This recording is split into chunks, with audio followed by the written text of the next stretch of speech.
Hi, I'm John Doherty, and today we're going to talk about P4, the top of the swing. So let's talk first about the biggest problem I see with the top of the swing, and that's what the pivot does.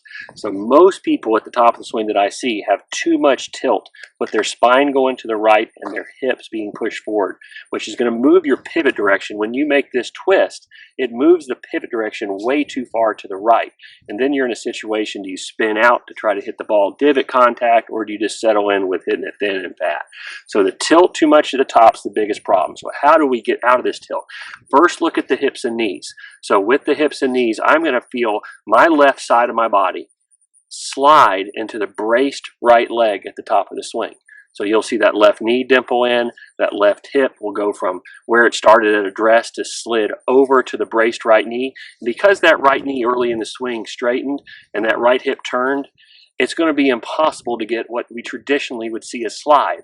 So if we didn't turn the hips and did nothing and transferred our pressure to the right foot with no turn, you would see a slide of the right hip.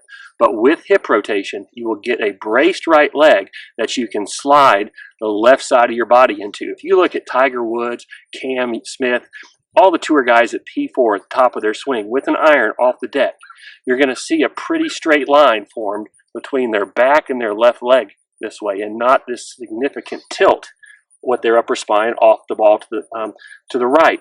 So the biggest thing in the backswing when we get to P4, what we're looking for from the face on is going to be centered up with the spine, and that's going to be caused by your left hip moving over to your right leg, and then as these shoulders turn, this left shoulder's protracting, right shoulder's retracting, the top of the spine is going to extend back towards the target a little bit. It's going to start that 50-50 pressure shift. So we're just before P4, the very top of the swing, we got 80% of our pressure in that right heel. Mainly in fact because of this left side of this body has slid into this right heel. So that has put pressure into this right heel because of what the lower body did, not because of the upper body going over the right foot.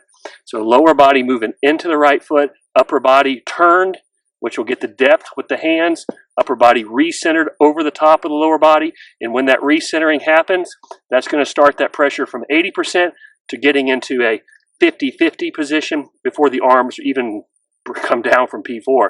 Arms will still be up. And once you get that pressure shift floating into that right with the arms still up, that's when you're going to get that increase in wrist cock. It's like loading a bow and arrow from the top of the swing. From the down the line, the checkpoints that you want to see is that you maintain your posture from address. So at the top of the swing, what we're looking for, if you properly extend the right hip, that's that left side of that body, bumping into that braced right leg, that right hip will go high, left hip will go low. Maintain that spine angle because all this motion with the lower body will take you out of the forward flexion you were at address to side bend left at the top, combined with the left shoulder protracting around. So left shoulder doesn't stay put. It's protracting around, right shoulder's retracting, combined with the extension of the right hip and the slide of the left side of the body into that braced right leg.